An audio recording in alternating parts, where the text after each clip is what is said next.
Assalamualaikum warahmatullahi wabarakatuh. Pada kesempatan kali ini, kami akan membahas salah satu janji Tuhan kepada bangsa Israel yang terdapat di dalam Alkitab maupun Al-Quran. Isi dari perjanjian tersebut yaitu bahwa Tuhan akan memberikan suatu wilayah yang penuh berkah kepada bangsa Israel. Wilayah atau daerah tersebut biasa disebut dengan Tanah Perjanjian. Saat ini, lokasi Tanah Perjanjian tersebut berada di wilayah Palestina dan sekitarnya, termasuk di dalamnya yaitu Masjid Al-Aqsa di Yerusalem. Lalu, apakah janji Tuhan tersebut masih berlaku hingga saat ini? Berikut ini penjelasannya. Yang pertama, sejarah perjanjian antara Tuhan dan bangsa Israel. Di dalam Alkitab buku Kejadian pasal 15 ayat 18 disebutkan bahwa pada hari itulah Tuhan mengadakan perjanjian dengan Abram serta berfirman, "Kepada keturunan mulah kuberikan negeri ini, mulai dari sungai Mesir sampai ke sungai yang besar itu, sungai Efrat." Juga di dalam buku Kejadian pasal 17 ayat 21 disebutkan bahwa, "Tetapi perjanjianku akan kuadakan dengan Ishak, yang akan dilahirkan Sarah bagimu, tahun yang akan datang pada waktu seperti ini juga." Juga di dalam Al-Quran disebutkan bahwa, "Hai kaumku, masuklah ke tanah suci Palestina yang telah ditentukan Allah bagimu, dan janganlah kamu lari ke belakang karena takut kepada musuh, maka kamu menjadi orang-orang yang merugi." Quran Surat Al-Ma'idah ayat 21. Dengan demikian, baik di dalam Alkitab maupun di dalam Al-Quran, Tuhan ataupun Allah menjanjikan tanah perjanjian bagi bangsa Israel.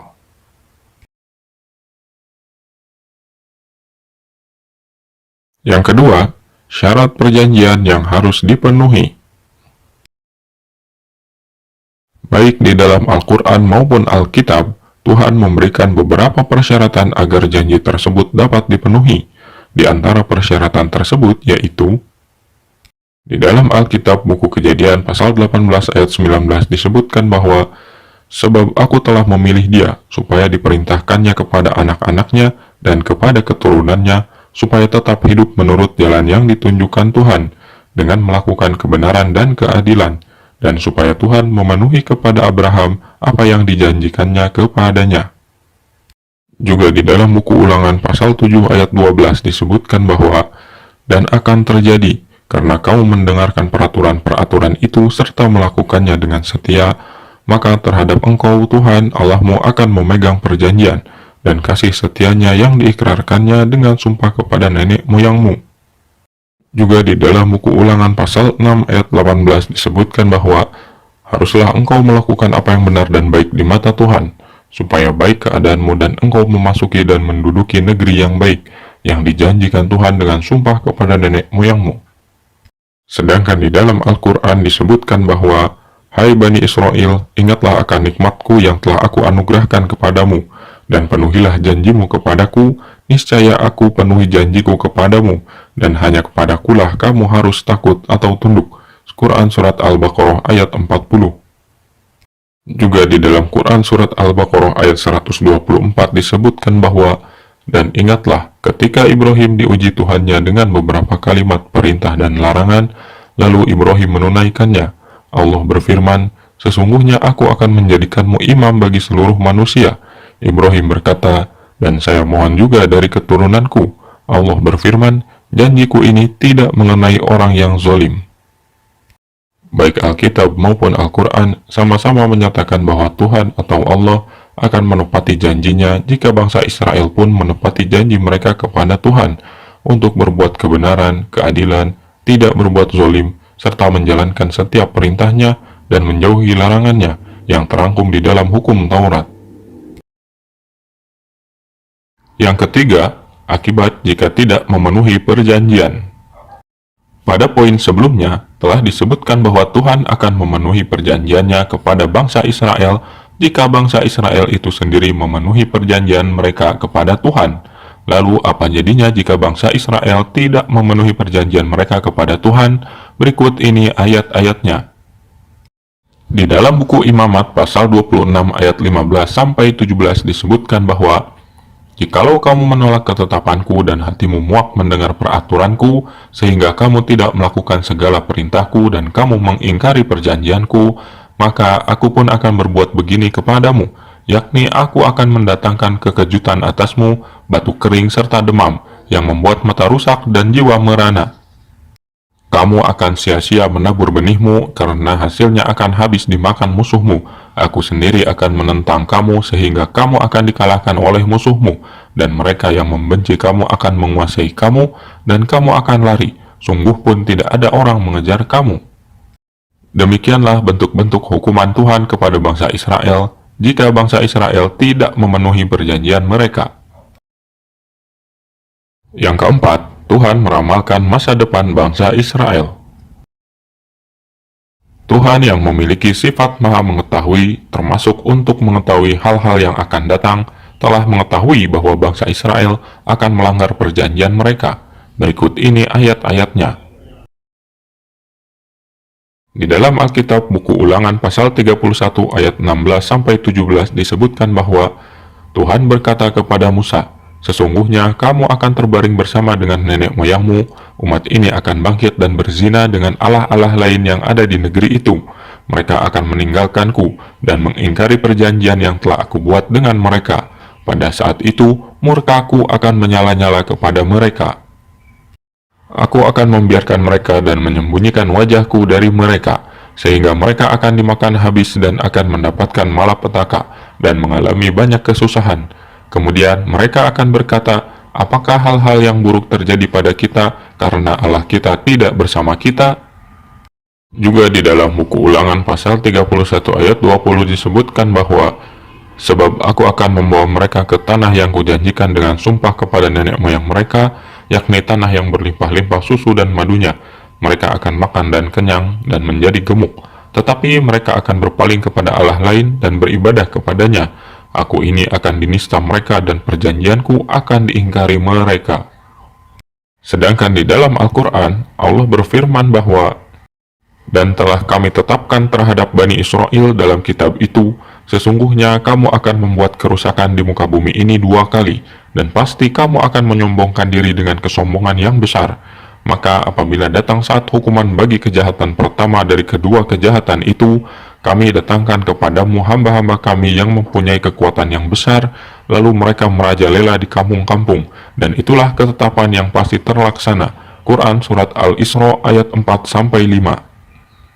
Dengan demikian, baik di dalam Alkitab maupun Al-Quran, keduanya sama-sama meramalkan bahwa bangsa Israel akan melanggar perjanjian dan akan mendapatkan berbagai hukuman. Yang kelima, bangsa Israel memasuki tanah perjanjian. Tuhan pun menunaikan janjinya kepada bangsa Israel. Baik di dalam Al-Quran maupun Alkitab, Tuhan sama-sama menepati janjinya kepada bangsa Israel. Berikut ini ayat-ayatnya. Di dalam Alkitab buku Yosua pasal 21 ayat 43 disebutkan bahwa "Jadi seluruh negeri itu diberikan Tuhan kepada orang Israel, yakni negeri yang dijanjikannya dengan bersumpah untuk diberikan kepada nenek moyang mereka. Mereka menduduki negeri itu dan menetap di sana." Juga di dalam Al-Quran disebutkan bahwa "Dan kami pusakakan kepada kaum yang telah ditindas itu, negeri-negeri bahagian timur bumi dan bahagian baratnya, yang telah kami beri berkah padanya, dan telah sempurnalah perkataan Tuhanmu yang baik, sebagai janji untuk Bani Israel disebabkan kesabaran mereka, dan kami hancurkan apa yang telah dibuat Fir'aun dan kaumnya dan apa yang telah dibangun mereka." Quran Surat Al-A'raf ayat 137. Yang keenam, bangsa Israel melanggar perjanjian. Di dalam Alkitab buku 2 Raja-Raja pasal 18 ayat 12 disebutkan bahwa oleh karena mereka tidak mau mendengarkan suara Tuhan, Allah mereka, dan melanggar perjanjiannya, yakni segala yang diperintahkan oleh Musa, hamba Tuhan, mereka tidak mau mendengarkannya dan tidak mau melakukannya. Juga di dalam buku Mazmur pasal 78 ayat 10 disebutkan bahwa mereka tidak berpegang pada perjanjian Allah dan enggan hidup menurut Tauratnya. Dan di dalam buku Yeremia pasal 11 ayat 10 disebutkan bahwa mereka sudah jatuh kembali kepada kesalahan nenek moyang mereka yang dahulu telah menolak mendengarkan firman-Ku. Mereka mengikuti Allah lain dan beribadah kepadanya. Kaum Israel dan kaum Yehuda telah mengingkari perjanjianku yang telah kuikat dengan nenek moyang mereka. Sedangkan di dalam Al-Quran, Allah berfirman bahwa sesungguhnya kami telah mengambil perjanjian dari Bani Israel, dan telah kami utus kepada mereka rasul-rasul. Tetapi setiap datang seorang rasul kepada mereka dengan membawa apa yang tidak diingini oleh hawa nafsu mereka, maka sebagian dari rasul-rasul itu mereka dustakan, dan sebagian yang lain mereka bunuh. Quran Surat Al-Ma'idah ayat 70. Yang ketujuh, hukuman bagi bangsa Israel. Di dalam Alkitab buku 2 Raja-Raja pasal 25 ayat 1 disebutkan bahwa maka pada tahun ke-9 dari pemerintahannya, dalam bulan yang ke-10, pada tanggal 10 bulan itu, datanglah Nebukadnezar, Raja Babel, dengan segala tentaranya menyerang Yerusalem. Ia berkemah mengepungnya dan mendirikan tembok pengepungan sekelilingnya. Juga di dalam buku Ezra pasal 5 ayat 12 disebutkan bahwa tetapi sesudah nenek moyang kami membangkitkan murka Allah semesta langit, mereka diserahkannya ke dalam tangan Nebukadnezar, Raja negeri Babel, orang Kasdim, yang merusak rumah itu dan mengangkut bangsa itu sebagai tawanan ke negeri Babel. Yang kedelapan, penilaian Tuhan atas bangsa Israel. Setelah melihat tingkah laku serta perbuatan bangsa Israel, Tuhan pun memberikan penilaiannya atas bangsa ini. Berikut ayat-ayatnya. Di dalam buku Yeremia pasal 4 ayat 22 disebutkan bahwa sungguh bodohlah umatku itu, mereka tidak mengenal aku, mereka adalah anak-anak tolol dan tidak mempunyai pengertian. Mereka pintar untuk berbuat jahat, tetapi untuk berbuat baik mereka tidak tahu. Juga di dalam buku Keluaran pasal 33 ayat 5 disebutkan bahwa berfirmanlah Tuhan kepada Musa, katakanlah kepada orang Israel, kamu ini bangsa yang tegar tengkuk. Jika aku berjalan di tengah-tengahmu sesaat pun, tentulah aku akan membinasakan kamu.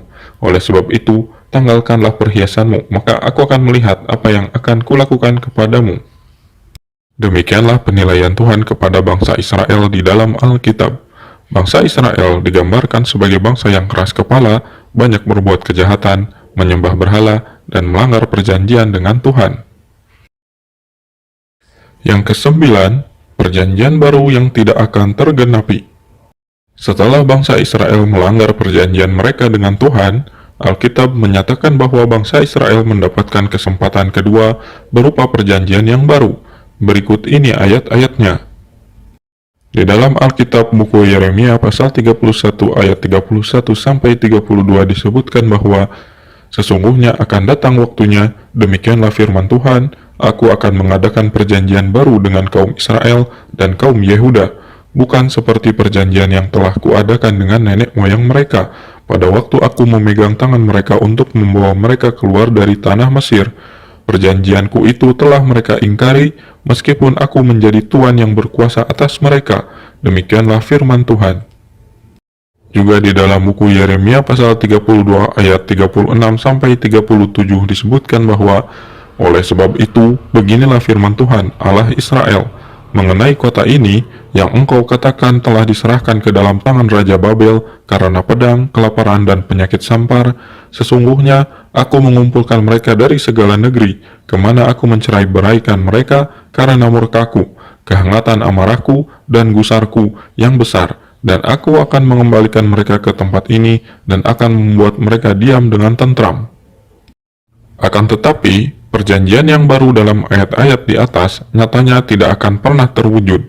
Faktanya, setelah bangsa Israel kembali dari pembuangan di Babylon, secara berturut-turut Yerusalem dikuasai oleh Persia, Yunani, Romawi, dan juga kaum muslimin.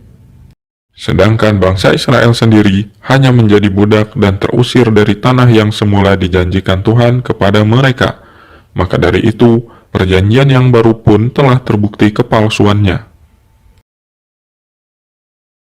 Kesimpulan yang bisa kita dapat dari video kali ini yaitu, yang pertama, bangsa Israel pernah dijanjikan oleh Tuhan untuk mendiami tanah yang penuh berkah dengan syarat mereka menjalankan segala sesuatu yang diperintahkan oleh Tuhan. Yang kedua, setelah bangsa Israel memasuki tanah yang dijanjikan tersebut, mereka justru banyak berbuat dosa dan melanggar perjanjian mereka dengan Tuhan. sehingga Tuhan menghukum mereka dengan hancurnya Yerusalem dan bait suci oleh pasukan atau tentara Babel. Bangsa Israel terusir dari tanah yang dijanjikan. Yang ketiga, setelah kekalahan tersebut, sebagian umat Yahudi memalsukan kitab suci dan membuat janji palsu kepada bangsa Israel bahwa mereka akan tinggal kembali di tanah yang dijanjikan dengan aman dan tentram untuk selamanya. Namun hal itu tidak terbukti. Bangsa Israel justru kembali mengalami penindasan, pembunuhan, dan pengusiran dari tanah yang dijanjikan. Yang keempat, atas dasar ayat-ayat dalam Perjanjian Lama dan melihat sejarah bangsa Israel itu sendiri, maka secara tegas kami katakan bahwa bangsa Israel tidak lagi berhak untuk mengakui atau mengklaim tanah perjanjian sebagai tanah milik mereka. Demikianlah video yang dapat kami sampaikan pada kesempatan kali ini. Wassalamualaikum warahmatullahi wabarakatuh.